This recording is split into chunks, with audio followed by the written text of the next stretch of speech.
तो आपने देखा होगा कि जब आर्टिकल 370 का जो है ना यहां से हमने रिपील कर दिया था तो सारे देश में हर्षोल्लास की स्थिति थी, लेकिन आप कश्मीर जाके देखो वहां की जो कॉन्स्टिट्यूशनल सरकार थी, संवैधानिक सरकार थी, वो बंद पड़ चुके हैं। पिछले 6 सालों से वहां इलेक्शन हुआ नहीं है।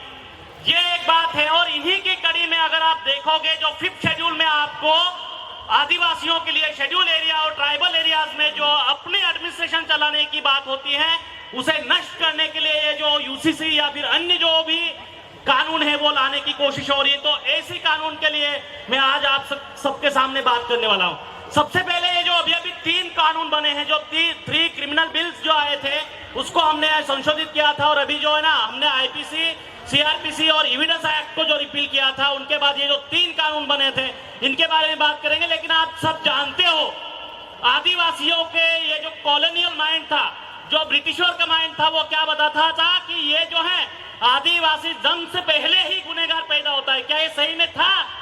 तो ये उन्होंने क्या किया था, हमारे लिए क्रिमिनल ट्राइब्स का एक्ट क्यों लाए थे। और ये आज की गवर्नमेंट क्या बता रही थी कि वो जो कॉलोनियल माइंडसेट था उसे रिमूव करने के लिए हम जो है ना ये 3 कानून ला रहे हैं। तो कौन सा कॉलोनियल माइंड? अगर आप एंशिएंट हिस्ट्री देख लो या फिर मिडिवल हिस्ट्री देख लो, जहां मनुस्मृति जैसे कानून बनते थे जो आदिवासियों के लिए या फिर यहाँ के पिछड़ों के लिए, वर्नेबल सेक्शन के लिए कोई भी प्रावधान नहीं रखते थे, उनको सिर्फ मजदूरी या फिर लेबर वर्क के लिए या फिर उनके धोने के लिए रखते थे, वो सारे प्रोविजन आज ये गवर्नमेंट चाहती है और इसीलिए यूसीसी जैसे कानून बनने की कोशिश हो रही है। दोस्तों, तो क्या इसका विरोध होना चाहिए? लोग तो बोलते हैं कि आने वाले दिनों में राम राज्य आएगा।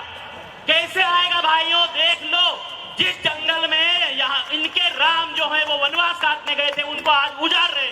क्या इससे राम राज्य आएगा? हमें राम राज्य नहीं चाहिए, हमें संविधान पर आधारित जो आदिवासियों की प्रथा परंपरा की बात होती है, आदिवासियों की जस्टिस सिस्टम की बात होती है, वो कानून हमें चाहिए जो आदिवासियों के लिए संविधान के प्रावधान की जरूरत होती है, और इसे इंप्लीमेंट करना सबसे ज्यादा जरूरी है। अदरवाइज क्या होगा, हम क्या करेंगे? देखो, हमें आज देश का सबसे सर्वोच्च पद है प्रेसिडेंट का, वो आज आदिवासी हैं। लेकिन मणिपुर में क्या हुआ, वहां की गवर्नर भी आदिवासी हैं। तो इन पदों से हमें कुछ नहीं होता है, हमें इंप्लीमेंटेशन पे जोर देना चाहिए।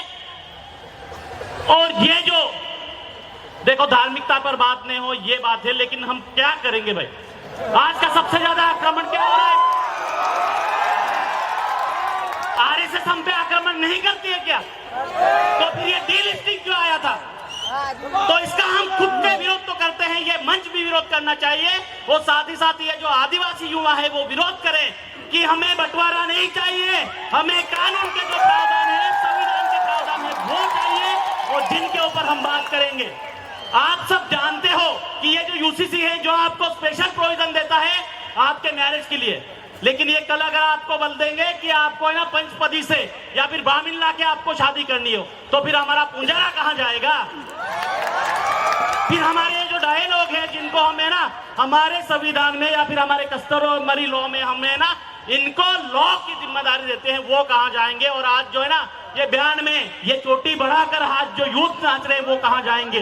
तो ये सारी की सारी जड़ें है ना, इसीलिए हमें आज धरातल पर काम करने की जरूरत है।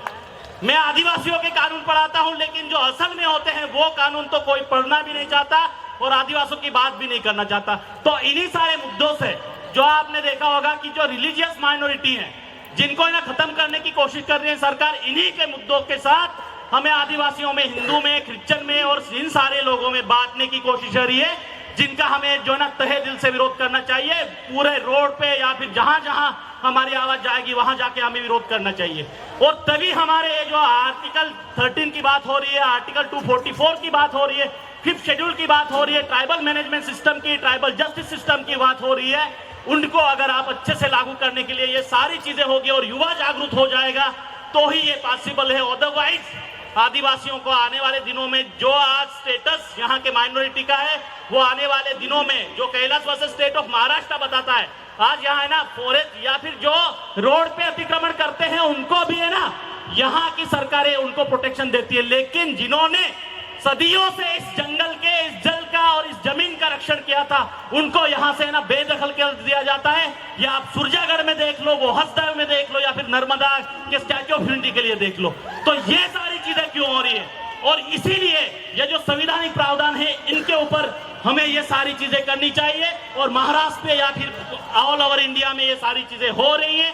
मुझे इन सारे युवाओं पे भरोसा है कि ये सारी चीजें अच्छे से करें और इसके ऊपर अमल करें, और सारे संगठनों या फिर जो लोक प्रतिनिधि है इसके ऊर अच्छे से सोचे तो ही बात बनेगी। अदरवाइज हम क्या करेंगे, हमारे लिए संविधान में ये प्रावधान है वो प्रावधान है, उसका असल में अगर अमल ही नहीं होगा तो क्या बनेगा, ये वाली चीजें हैं। और जिसके ऊपर है ना हमारी रूढ़िगत ग्राम सभा में जो है ना कॉन्स्टिट्यूट करनी चाहिए।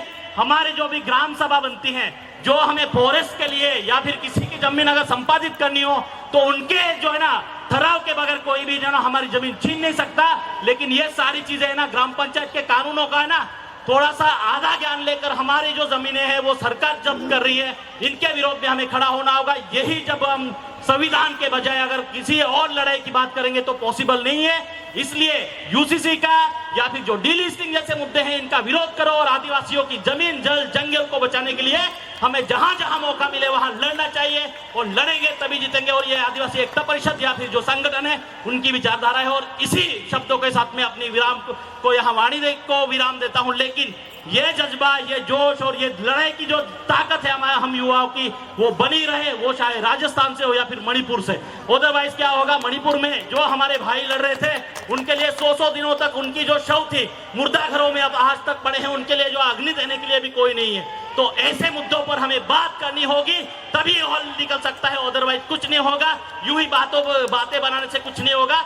यही मैं बोलता हूं और इस मंच से मैं आप सबसे विनती करता हूं कि आप लड़ो, तभी आदिवासियों के हक अधिकार की बात होगी, अदरवाइज नहीं। धन्यवाद, आपकी जय। जय आदिवासी, बोलो आदिवासी एकता परिषद की जोहार। जय आदिवासी।